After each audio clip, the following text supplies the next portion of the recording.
Howdy, come on in, come on in. How's everyone doing today?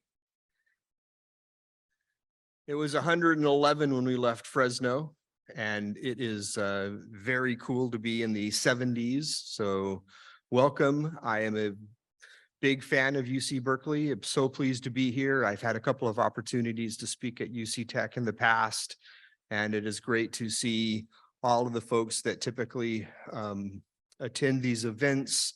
Of course, today we are busy to talk about cybersecurity workforce development, training, apprenticeships, and brand. Where I would like to begin is in the extreme crisis that we are currently experiencing in cybersecurity workforce at the state, national, and international levels. You probably heard that there's 3 million cybersecurity professional jobs open right now, about 750,000 in the United States alone, about 75,000 in California. It is a problem that affects the public sector, federal, state, local governments. It is a problem that affects rural and inner city schools and jurisdictions. It is a problem that affects the government, public, state, local, all branches of the military. It is a problem that affects government and the private sector as well. Small, medium-sized, large businesses all have an issue recruiting, finding qualified, skilled talent to do the job that they require. But, I guess that before I should get too far into the details of what I'd like to talk about today, I do have some prepared remarks. So I am a big fan of the go with the flow kind of a deal. I would like to think that about 10 minutes of me chatting you up before you give questions, and you can certainly stop me as a university professor. We are accustomed to being questioned during our lectures, and I would happily entertain questions. No need or point waiting until the very end. I will happily take the questions as we come up. My name is Keith Clement, and I am a professor of criminology at California State University, Fresno. And I appreciate the opportunity to come to the UCs and see what they have going on here. I often hear from folks about why is a professor of criminology heavily involved in the area of cybersecurity. And after I say, well, duh, cybercrime or that kind of stuff, hacking is against the law in most jurisdictions, that the bottom line is that cybersecurity is very much a people problem. I mean, yes, there are technical components to it, but most breaches are caused, most attacks are enabled by the end user, right? They find a thumb drive in the parking lot, and they think that I'm going to just put it in my computer to see if I can find who owns it so I can get it back to them. And then the next thing you know, you've brought the entire company down, or whatever happens, because they use that as a means of entry to breach and attack. So it's my view that cybersecurity at its core is a people problem, not necessarily a technical problem, and as such. Furthermore, in addition to cybersecurity as a technical component, we are also interested in the workforce development and education side. And that is obviously a human issue right there. And as a result, this is a people-oriented issue. Outside of my so-called day job, I have the honor and privilege of serving as the chair of the California Cybersecurity Task Force Workforce Development Education Subcommittee that is co-led by the California Governor's Office of Emergency Services and the California Department of Technology. And on their behalf, I'm in the process of building a cybersecurity career education pipeline pathway to prepare the next 75,000 cybersecurity professionals for employment within the state of California. Not, of course, just with the state of California, but all the local government and all the private industry, education, not-for-profit organizations, all of whom are deeply concerned about their ability to find the best talent, right? It's about finding qualified, skilled folks to do the critical jobs that we have available right now. And it is definitely all hands on deck. And I like to use that phrase pretty often. So in addition to those two tasks, I also I am the chair of the IT subcommittee of the California Interagency Advisory Council on Apprenticeship, or IACA. IACA is housed in the Division of Apprenticeship Standards, and DAS, as they are called, falls under the rubric of the DIR, or the Department of Industrial Relations. And I didn't know how big of a group they were. That's where EDD is found. There's labor board. There's a lot going on over in DIR. So in addition to that, I also have the honor of serving on the advisory board of the Cybersecurity Workforce Alliance, a partner member organization of between 1,000 to 4,000 industry and individual partners. And as we will talk about in the apprenticeship world, it is critical that we have employers on board to really have the apprenticeship model function effectively as we would like to see. So cybersecurity workforce challenges. I don't know if that's new, but the magnitude and the continuing expansion of numerous job opportunities ought to be deeply concerning for anybody that is interested in security or privacy, okay? You just can't have your company or your organizational details and highly confidential business core model stuff out there on the dark web, right? There's been numerous breaches where you wake up next morning and find all 50,000 of your employees' social security numbers, addresses, pay history, where their kids go to school, running around for not even the highest bidder. In some cases, it's for free, right? They find it, they leak it, and then that's that. These are the kinds of things that must be addressed. And not only do we have hundreds of thousands, if not millions of jobs available in this area, the possibility of finding a bunch of new, highly skilled, talented folks to take those places is of concern as well, okay? That there is no existing pathway or pipeline for which this critical position in our society is to be filled. There is very little infrastructure, educational infrastructure in this area. There are people that are still debating whether you need a 4-year degree, or is this a skill-based profession that we can just teach you some skills and avoid the 4-year degree discussion. So we have a huge amount of positions open, and we have a very limited capacity or capability in place to pull people into those positions. And many do believe that the disparity between jobs and available people to fill those is going to continue to grow. Just for a bit of context, cybersecurity makes up about 12%, 1/8 of the IT or the technical workforce. And the technical workforce has about 3 million jobs available. So any of these comments directed at cybersecurity are also fairly germane to the tech world in general, and also the same way as well for specialized areas of tech and cyber, like, for example, artificial intelligence, quantum computing, machine language. I mean, the list goes on in that respect. So the challenge here is, how do we find the qualified, capable folks to fill the jobs that we have available? One of the reasons why this is difficult is that this learning curve here is really steep. Right? It's not like we can just give you a weekend to train in. We'll give you a Friday, Saturday, Sunday, 20-hour training course, and we'll give you a week or two of on-the-job learning experience. And hey, by next Thursday, you too are going to be a qualified, capable cybersecurity professional that could make a difference to the agencies or organizations that hire you, okay?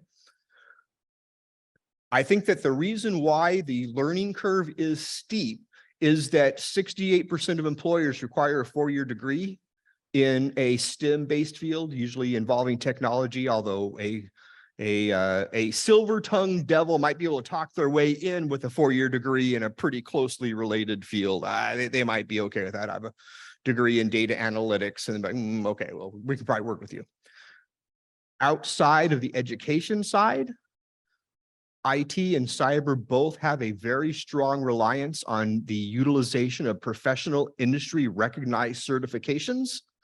They are either through major vendors, some of them are what we call vendor agnostic, like the CompTIA, the Cisco CCNA. So there is a zillion different industry recognized certifications that exist out there. They tend to stack on top of each other. They are highly dependent on your specific area of interest or focus. And as a result of that, that is quite a difficult barrier and obstacle for many people that want to get into cybersecurity or tech because they need those certifications, but the pathway by which these certifications are gained is murky at best. And let's be honest, if you are doing this on your own dime and your employer is not paying for these kinds of things, the preparation, the classes, and the testing expense required to go through a lot of these certifications would absolutely be in the thousands of dollars and even thousands and thousands of dollars if we're talking about some of the top end stuff.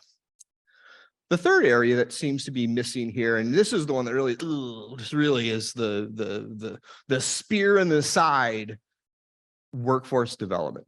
That is that cybersecurity employers demand work experience, okay? And I don't mean like 6 months of retail or I worked at the library for a while. I mean, we're talking years and years of full-time experience in this area. And so now you can see why a lot of folks just don't meet that learning curve that we're talking about. They don't have the degrees, they don't have the certifications, they don't have the work experience. And in all fairness, missing any one of those is likely going to be cause for you not to get into the field in the first place. I often hear from students that have a master's degree. They're like, I don't know why I can't get a job. I have a master's degree in cybersecurity. And I would say, well, okay, fair enough. Let's talk this one out. What industry certifications do you have? They're like, oh, what? All right, maybe you can get by without that. You got a 4-year degree. How's your work experience? They're like, what? And that's the deal killer right there. And they get hostile with me when I'm the one that has to tell them that master's degrees is an excellent start. But in the absence of industry certifications and work experience of some kind, even volunteer, right? I mean, it's better than nothing. You're not going to work in the field. Breaks their heart. They are unhappy with me. All I can say is this is how I would go about solving the certification problem. And here's the way I would go about solving the lack of work experience. And it might be that you volunteer for a year or two for a worthwhile community-based organization, helping them out with their cyber and their security measures. But I don't understand why industry is so reluctant to hire people without those certifications and without those years of work experience, but that's just the sad truth. And you would like to think that if employers had a hard time finding people that met their criteria for the job, their preferred and required qualifications, that they might just lower the standards a little bit, right? Lower the standards, maybe gets more people, and lower the standards and that gets more people. That's not how they do it. They would rather have the open position than to fill it with folks that do not meet what that organization is looking for. And again, it's usually 4-year degrees, not always, right? Just 2/3 of the time. About 21% of these are master's degrees. These are, so about 1 in 5 cybersecurity jobs requires a master's degree. And I do mean in a technical field where, that a scientific, technology, engineering, or mathematics field. One of the common complaints, very common complaints of industry and organizations, public sector and others, that the folks coming to them from education and training providers, and I do mean colleges and universities, of course, and workforce training providers, one of the biggest issues that industry has, and by industry, I mean all employers, just put that out there, is that the folks coming to them from the education and training phase do not have the skills that that company happens to need, right? So yes, you have a 4-year degree. Yes, you have a healthy group of certifications. Let's talk about the skills that you can demonstrate. Can you do this? Can you patch? Can you firewall? Can you do these things? And they're like, oh, and that's not the right answer. So what we've actually seen is, in all fairness, many employers beginning to move away from the 4-year model, because the 4-year model might help with digital virtualization. It may help you with some programming, computer science or engineering stuff. But those skills don't necessarily translate effectively into what that company needs from people that are on their security team. I do believe that that's one of the reasons why many employers today are actually looking outside of 4-year universities to find the people that they're looking for. They say to themselves this, that if you are graduating folks that don't have the skills that my company needs, my company or government organization, well, we're going to have to train you, right? I mean, if you're not coming to us prepared, we're going to have to prepare you on our end. And now what's happening is that we see a lot of employers choosing cybersecurity professionals on the basis of fit, right? Fit. Do you work with a company? Do you look like the people that we want to employ? Do you share the culture of this company or organization? And if so, we'll hire you, because we're going to have to train you one way or the other, right? And so we might as well train people that we like. That is a common decision that I hear these days. I know many folks that are trying to hire and routinely trying to hire, but they can't find a candidate. So the job just rolls over, right? The job closes. We can't find anybody to fill it. We open it up again. We can't fill it again. So we're really seeing this kind of cycle going on. The way these employers are breaking the cycle, they take people from engineering or anthropology or English with equal earnestness, with the understanding that we'll train them and spend tens of thousands of dollars to do so. Many of these training programs could easily be $20,000 or $30,000. And, that's quite an investment on the part of a company to put into potential employees, with the understanding that since talent acquisition in cyber is so difficult, that what tends to happen is we see a lot of poaching. So my company pays for your training, and then we hire you, and we're working with you. And then a company across the way doubles your money or gives you a $30,000 bonus or whatever. And we as humans are economic calculating machines, and we're not stupid. And we understand what a $30,000 or a $60,000 pay rate does to our standards of living, and they jump. So how do we get past all this kind of stuff? And I can certainly go on all day long about this kind of stuff, right? That's not exactly why we're here. The reason why we're here is to talk about potential solutions to the problem of cybersecurity workforce development. And as a result of that, I am a big fan of the cybersecurity apprenticeship model. Okay, apprenticeship model. So what is the apprenticeship model? Well, good question. It involves what we call RTI, or a training and instruction component. All right. Now, I believe that the minimum requirement in California for apprenticeships is about 155 hours of RTI, or just classroom instruction, if you prefer that term. Okay. So it's a couple hundred hours. I actually think that most of the apprenticeship standards that I've seen on the RTI side are probably close to about 190 to 200 hours of instruction. So we'll put it in the 150 to the 200-hour component there. Secondly, it requires a 2,000-hour OJT, or called on-the-job training. And the 2,000-hour figure is intended to be the equivalent of 1 year of full-time employment, okay? And so you have the RTI, and you have the OJT, and there's a couple of other details in the apprenticeship model as well. Like, for example, the apprenticeship pay rate. None of this is free, folks. I gotta tell you, the apprenticeship reimbursement rate tends to be 60% of the journey person's wage in the field. So like, for example, cybersecurity analyst is a big, popular, common workplace occupation code. That is a base salary of 50 bucks an hour or $100,000 a year. So a company's I know that's a lot of money. I mean, that's starting money, right? That's not down the road money. That's you getting started. I know many interns in this area are making about 90 a year. So we're talking big bucks here. For those of us that have 13 and a half years of education towards a PhD, and many of my colleagues that have that in student loan money, to hear that they could do 200 hours of, 240, it's like 5 weeks of full-time instruction, right? 6 weeks, whatever. I'm not a math major, probably you can tell.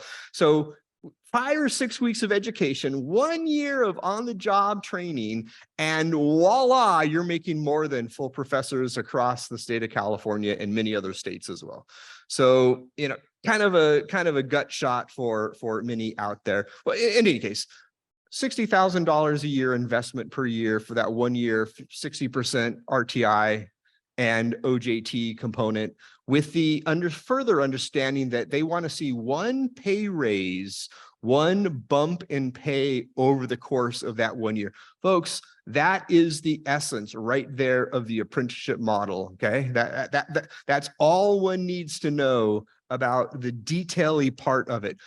The understanding is that the employers, and that is one understanding here, is that it is the employers that drive a lot of the training as well as the OJT. So there is some skin in the game from industry and employers. That is that they have some mentoring responsibilities. They have some leadership responsibilities.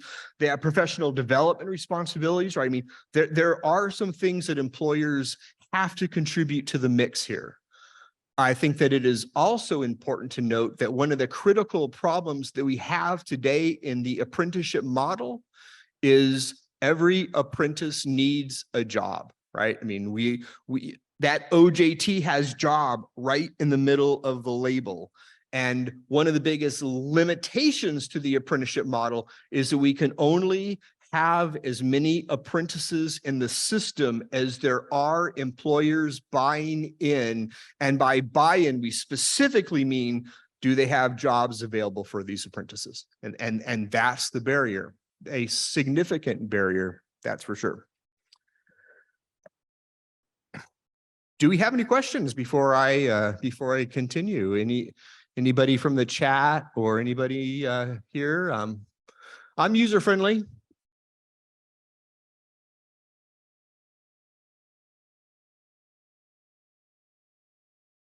I think they'd prefer for you to use the mic so that everybody can. Hello, can you hear me? Right. Has there been any discussion about rephrasing what we do in information security to be less technical in nature? I deeply appreciate that question. Going back to my previous comments, that I view the problem be a people problem. That is absolutely one of the misconceptions of cybersecurity, is that everybody needs to have a degree in some kind of field of engineering, serious math background, et cetera. And the fact of the matter is that there are tons of cybersecurity positions that are non-technical. For example, audit and compliance. What about training, right? Education and training. There needs to be management, right? Cybersecurity management here. They don't use products or services or do anything technical. All they are doing is managing security teams. There are quite a few. What about legislation, policy, law? I mean, authors writing books on cyber and related phenomena. I mean, we're all over the map here. And I don't think there's a lot of acknowledgement here.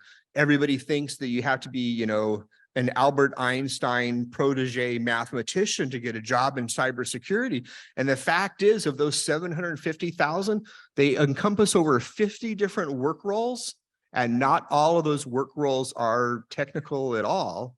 And not only not technical, but let's face it, cybersecurity touches everything in your life. I was at a neonatal hospital not long ago. Do you know how many newborn babies are treated right after birth when they're put into the incubator, right after they're taken from their mother in the delivery room? They're given a warm and a soft device that coos to them, right? So we're talking like 3-hour-old kids in their incubators, and they are manipulating and playing with these devices, and they're warm and it's friendly and it's cuddly and it makes the pleasurable sounds. Folks, those kids are going to have a device in their hands for the rest of their lives, okay?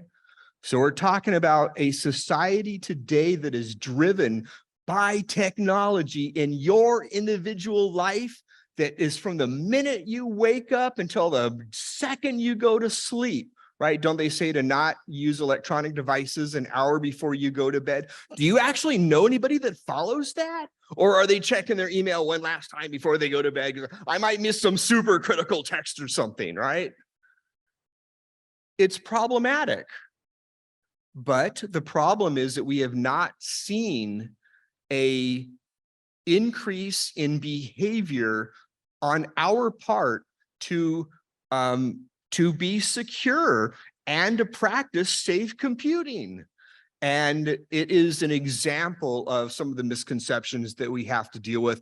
Many of you are in the tech world and in the tech workforce, and you have these issues that you have to deal with and are involved with on a regular basis as well. Sure, hope that answers your question. And if any others, anything from, do we have any of our friends from online that have any? They're quiet today, huh? Okay, fair enough.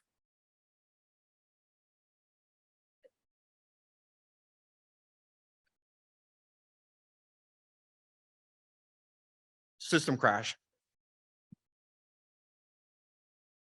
I can hear you. Okay. Oh, there we go. There you go. So along those lines, do you think that just like security awareness and making the general public more aware of how much cybersecurity touches their lives in different ways might increase the people who realize that that could be a career path for them? But like, it's not just something technical. It is being smart about what you do. It is thinking about things, and that people who aren't necessarily as technical might realize the relationship. Do you think that might be a good collaboration? Well said and critical. There are too many people in our society that do not see themselves in the field of cybersecurity. There is a culture, or there are certain cultures, subcultures within our society that say to themselves, girls and women don't get into cybersecurity, or people of color don't belong in cybersecurity, or any of these kinds of things. And like, for example, I saw that many girls make the decision to stay away from STEM fields as early as the 4th grade. And I mean STEM fields in general, not just cyber. So how do we as a society let people know that cybersecurity is a career choice that is open to all people, and you don't just have to have a math and science background to make it happen? We have not been able to pierce that misconception. I hear lots of folks say, oh, cybersecurity looks really cool, but it's not for me. And you're like, well, why is it not for you? And when they find out that it's very much for them, then they get excited about it. And let's be honest, a job that has a typical starting salary of 6 figures, folks, 6 figures, you could support a family in the state of California with that as a starting pay. And maybe you wouldn't live in the fanciest place in most of the coastal parts of California necessarily. It's a good start.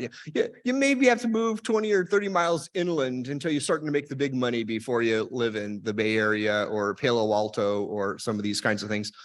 But it is a critical misconception. And this is an example as to why the apprenticeship model as workforce development is a very effective one.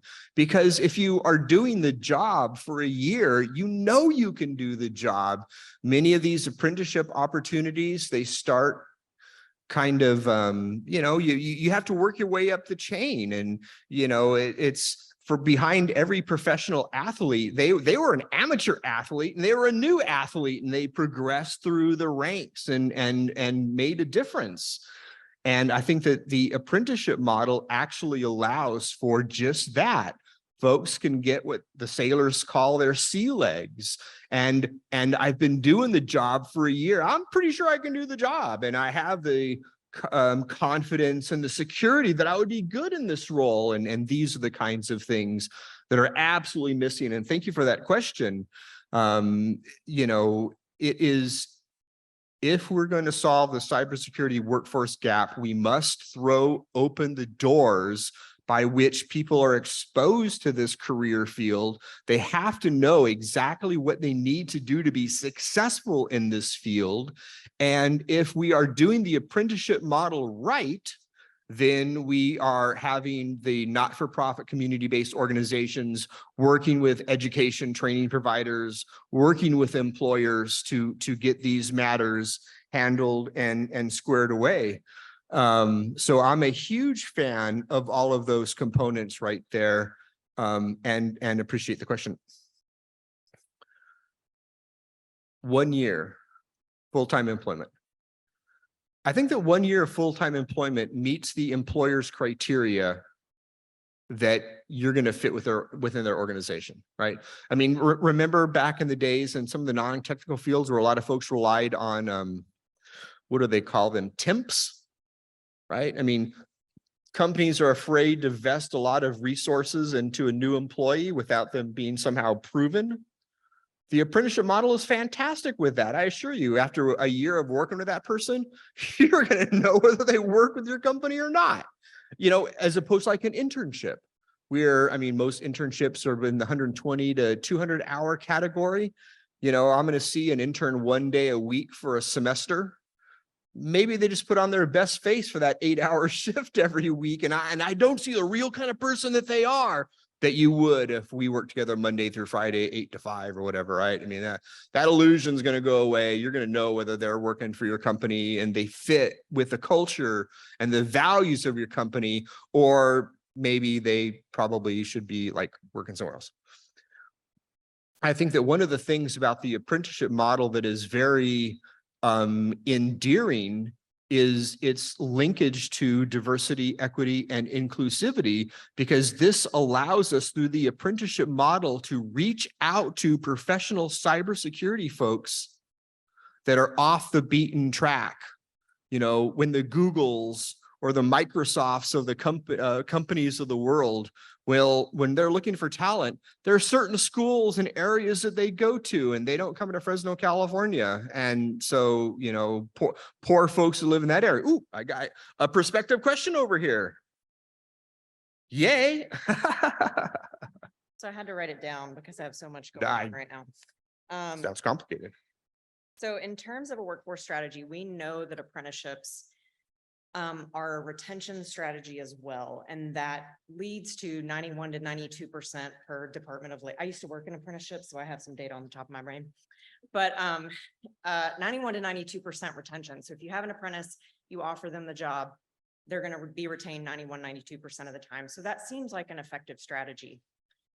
In terms of thinking about it from higher education IT, what do you think the barriers are for higher education IT departments to use this as a workforce strategy? Well, since you wrote it down, I had to write it down too. I would say that let's cut to the chase. The return of investment on the apprenticeship model is $1.41 for every $1 invested in apprenticeship model employment. Your payoff is $1.41. So so a company puts $100,000 into an apprenticeship model program. they're going to recoup $141,000. So money is money. And I already know that I have the employer's ears perk up when they hear that. But here's the second part of it related to her question specifically, that 67% of apprentices end up working full time for the company that add them as an apprentice. So that's the retention right there. You're making or saving money on the basis of the apprenticeship model at the same time that you're able to find a way to retain 67% of these apprentices, and 90% is probably the number that actually goes on from that apprenticeship and has some other employment as well. So those right there are the two biggest value or incentives that we find from the apprenticeship model, because we can talk about, doing the right thing or virtue signaling or any of these kinds of things. The bottom line is employer looks at this as a bottom line cost. And what is my return of investment going to be? And of that ROI, how many of these folks are going to stick around with my company after that? But it looks like you're back for follow-up questions. Fantastic. Thank you. In terms of universities, obviously our business is 4-year degrees. And you mentioned earlier that potentially cybersecurity apprenticeships and positions can be filled with individuals who do not have a 4-year degree. And being a product of higher education and a 4-year degree, I think it's really interesting to explore how campuses, there's a tension between promoting hiring of individuals and relaxing the 4-year degree, and then kind of holding up the institution and perpetuating the institution. So I'm wondering if you could speak to that, because in working with employers, I often found that they were unwilling to relax their 4-year degree to hire apprentices. And now that I've been in higher ed IT for 10 years before working for a nonprofit and doing this work, and in higher ed IT, I want to encourage that as a workforce strategy, but I'm interested to hear kind of like, what do you think the ramifications are of that 4-year degree, non-4-year degree conundrum? 15 or 20 years ago, most folks that went into the cybersecurity field, they did so on the computer science track. So they were computer science majors, high math background, all this kind of stuff. And then they went to industry. The issue that industry quickly noted is that less than 1/3 of computer science majors have ever taken one cybersecurity course, okay? One course. So what's happening is that industry is now coming to the conclusion that computer science majors with one cybersecurity course isn't very helpful, and that they have to retrain those individuals to bring them up to speed. And so what's happening now is you hear about Google University and you hear about all these folks moving away. This is the reason why. The reason is that these 4-year degree holders do not have the skills and competencies necessary for the employer at hand. And that means that they are not qualified and skilled employees from their perspective. And what's been happening is that they are reaching outside of higher educational institutions more and more. I've seen it about decline about 1% to 2% a year, the number of folks requiring a 4-year degree to get into the cybersecurity world. So, I mean, it's going to be above 50% for quite some time at that number, right? It's going to be decades before that number gets out of whack. But the apprenticeship model can actually function in 2 ways. That is that it is what we call a value or a force multiplier, allowing folks that do not have the formal education necessary for success in a vaunted institution such as this one to get into the field. And what we are actually beginning to see is the development of degreed and non-degreed apprenticeships. And so what we've done in California with the IACA group that I mentioned earlier is we have built out a series of occupational frameworks or standards that would take somebody from help desk client services all the way through middle and advanced level roles. And we are currently working on 2 right now. One is in AI and the other is in cybersecurity engineering. Folks, of the 750,000 jobs currently available, cybersecurity jobs currently available in the US, about 78,000 of them are cybersecurity engineering positions, okay? So about 10% of the workforce gap is in one single occupation, right? There's zillions of, there's 52 work roles. One is driving almost 10% of all of it.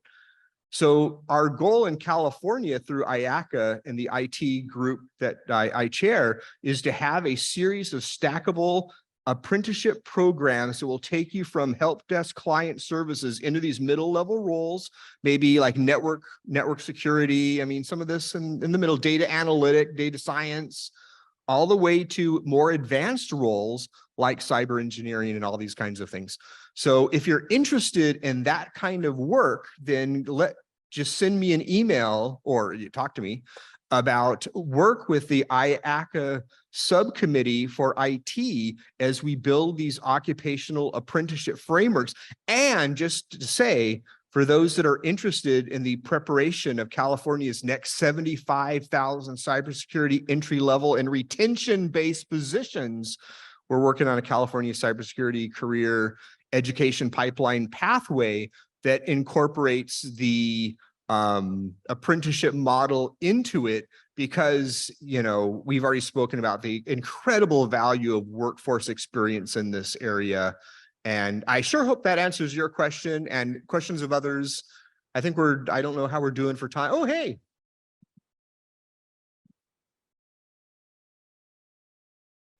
I'm facilitator, but I'm also in this, and it's very interesting to me. So I'm the associate CISO here at Berkeley, and we run both student employee as well as staff internships.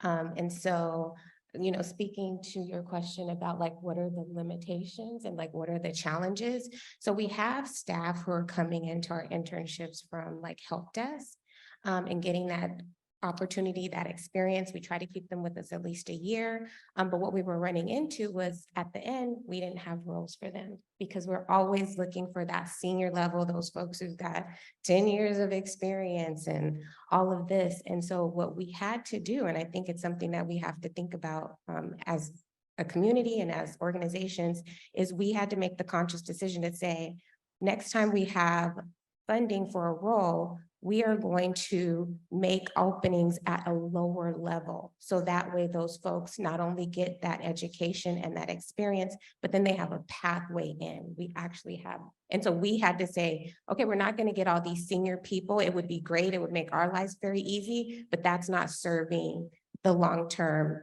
pipeline and creating space for people to come into cybersecurity. So the problem, I think, is so profound. I don't like to use the word red code emergency very often, but without substantial efforts in this respect, we have big problems now and big problems coming into the future in what we call the near peer competition that the US has with other global actors who are frequently in our networks. They interfere in our elections. They steal our industrial secrets. I've seen plenty of military weaponry, jets and others that look remarkably like the American version of it. They stole from some subcontractor, third-party intermediary on the supply chain. And these are the examples of why a pipeline and pathway is necessary. A pipeline really begins as early as possible. I know I used to have arguments. I'm a frisky fellow, and oh, my time's up. So that's the last thing I'll say. I will hang out over here if you have any questions. But thank you very much for your time, and I sure hope you learned something about the apprenticeship model.